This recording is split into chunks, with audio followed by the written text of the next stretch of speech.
Good morning, everyone. Um, Virgo, I sat with this message for days, debating whether to record it, whether to say what needs to be said, even though it's not what anyone wants to hear.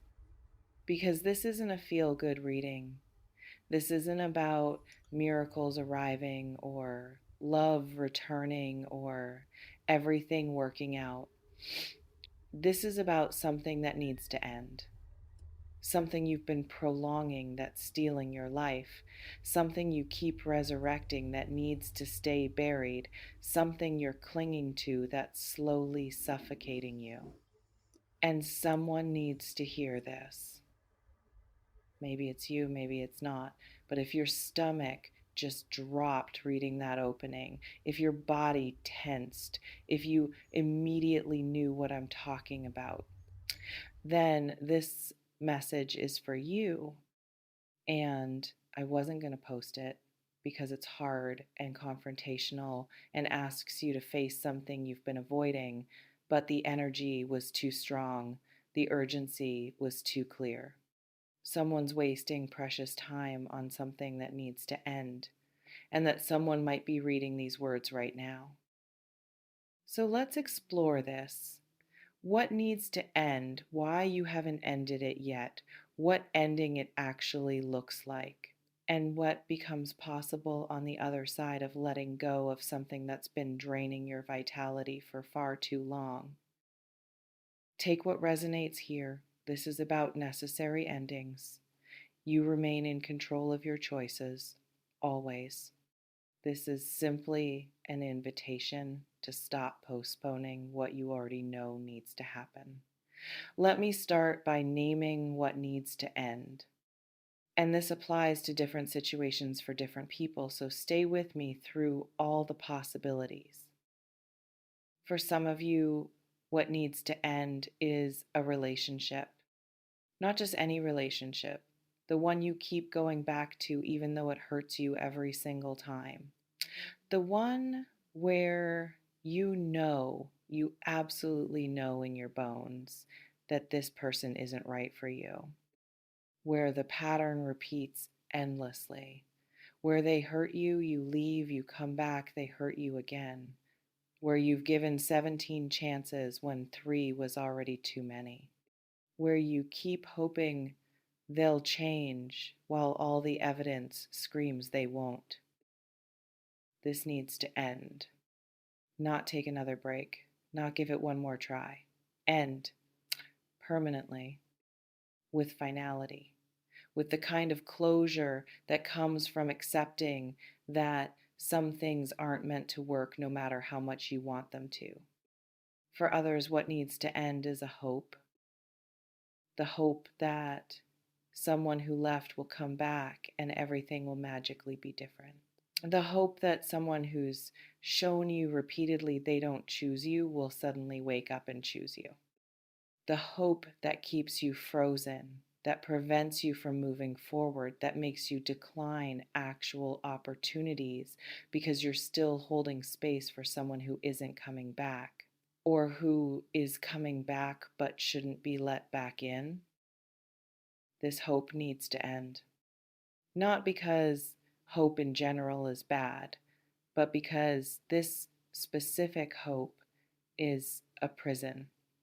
It's not serving you, it's keeping you stuck in a story that's already over for everyone except you. For some, what needs to end is a pattern.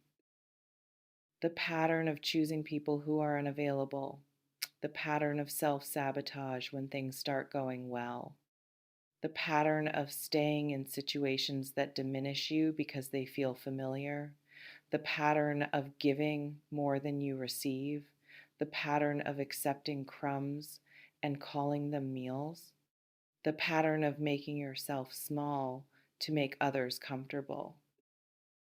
This pattern needs to end because it's not just affecting one relationship, it's infecting your entire life.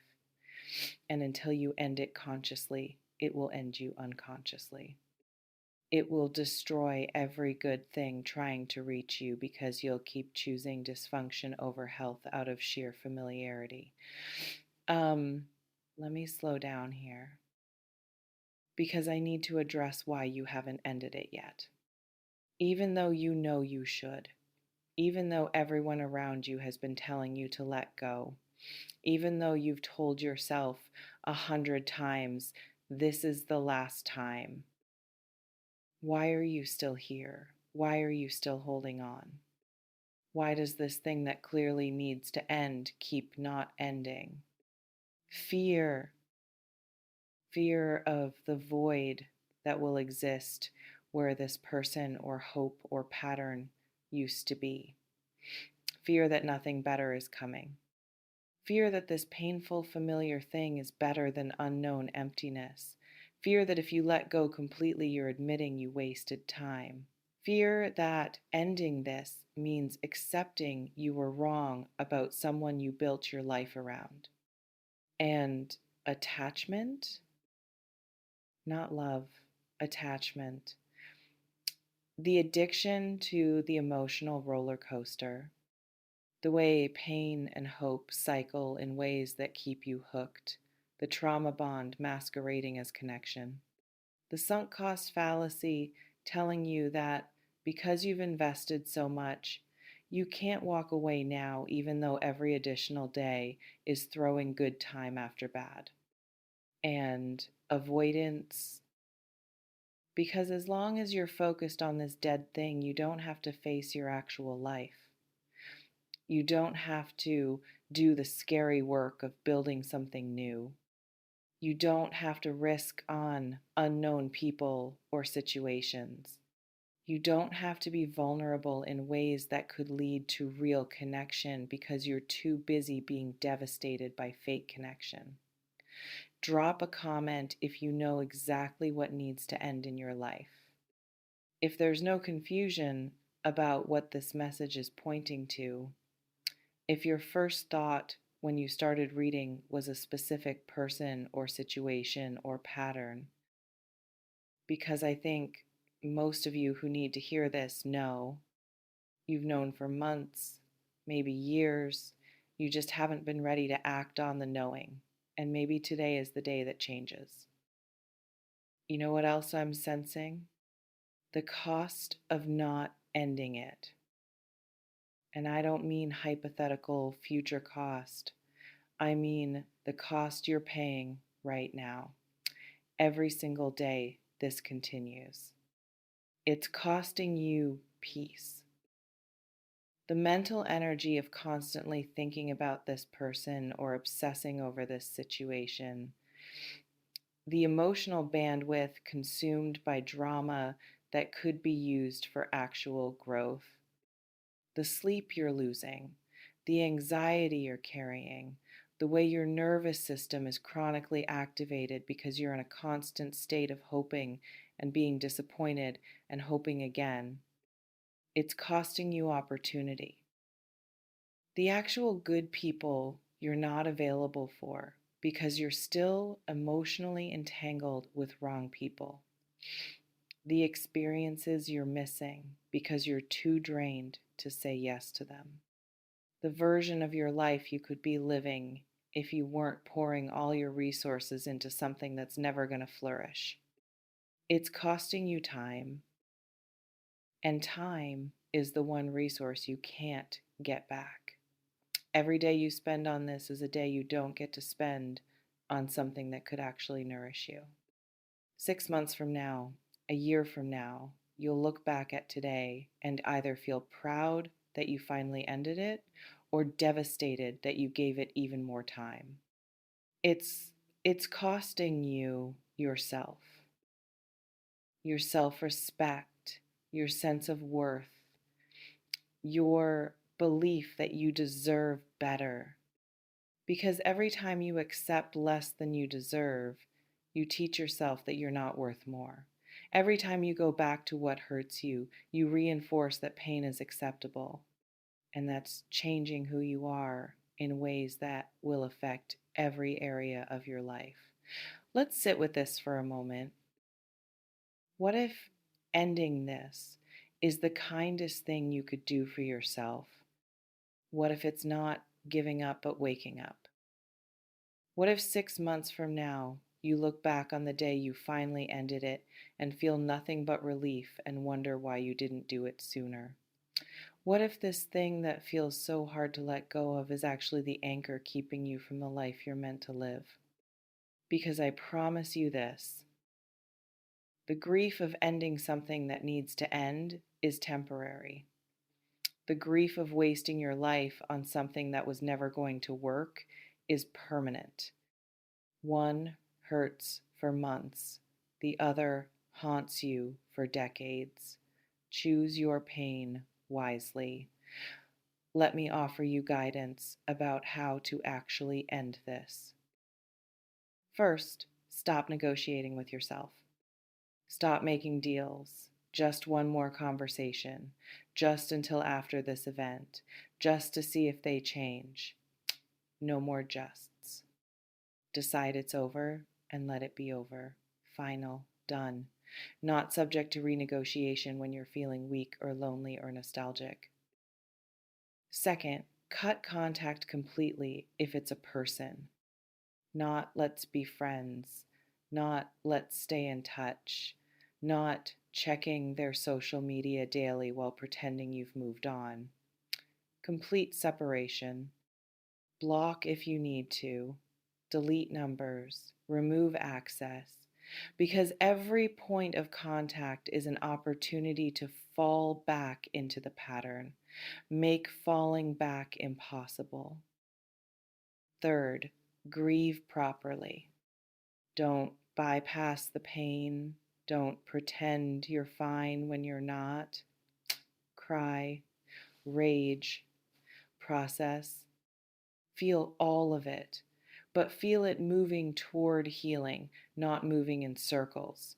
Feel it with the understanding that this grief has an end point, that you're not staying in it forever. You're moving through it toward something better. Fourth, replace the space. Don't leave a void where this thing used to be. Fill it intentionally with therapy, with new activities, with friendships, with projects, with self-development, with anything healthy that occupies the mental and emotional bandwidth this toxic thing was consuming. Nature abhors a vacuum.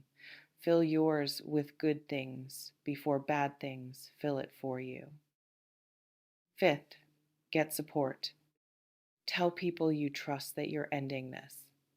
Ask them to hold you accountable, to remind you why you're doing this when you want to go back, to physically prevent you from reaching out when you're weak. You don't have to do this alone, and you shouldn't. This is hard enough without trying to white knuckle it in isolation. Let me ask you one final question. What would your life look like a year from now if you ended this today? Not just the absence of this toxic thing, but what becomes possible when it's gone? What energy becomes available? What opportunities can you say yes to? What version of yourself can emerge when you're not constantly managing this dysfunction? Who could you meet? What could you build? Where could you go? Now imagine your life a year from now if you don't end it. If you're still in this exact same cycle, still hoping, still disappointed, still giving chances, still getting hurt, still telling yourself, next time will be different when you know it won't be. How does that feel? How much of your life are you willing to sacrifice to this? The difference between those two futures is one decision. One hard decision that you make today and reinforce tomorrow and the day after until it becomes permanent. One decision that hurts in the short term but saves you in the long term. Here's what you need to understand. I'm not posting this to be cruel. I'm posting this because someone is dying slowly in a situation that doesn't deserve them. Someone is giving their best years to something that will never appreciate them. Someone is hoping for change that isn't coming, and that someone might be you, and you deserve to hear the hard truth that everyone's been too polite to say. This needs to end. Not eventually, not when conditions are perfect, not when it becomes easy. Now, today, with the knowledge that it will hurt, but also with the certainty that staying hurts more, with the understanding that endings create space for beginnings, with the faith that you're strong enough to survive the grief and wise enough to build something better on the other side. Take what resonates from this reading, leave what doesn't, and remember that you remain in control of your choices, of your boundaries, of when you finally say enough. This needs to end. And I wasn't going to post this, but someone really needs to hear it. Maybe that someone is you. Maybe you've been waiting for permission or a sign or someone to tell you what you already know. This is it. This is your sign. This is permission. This is confirmation that yes, you should end it. Yes, you can survive it. Yes, something better is waiting. Trust your inner knowing. Trust that you already know what needs to end. Trust that the grief of ending is less than the grief of staying. Trust that you're strong enough. Trust that you deserve better. Trust that better exists. Trust that it can't reach you while you're still holding on to worse. Thank you for being here. Thank you for being willing to hear hard truths. Thank you for being brave enough to consider that maybe, just maybe, it's time. You're exactly where you need to be at the decision point, at the moment of choice, about to either continue the pattern or break it. I'll see you in the next one. Take care. Choose yourself, end what needs ending, and trust that on the other side of this hard ending is a beautiful beginning waiting for you by Virgo.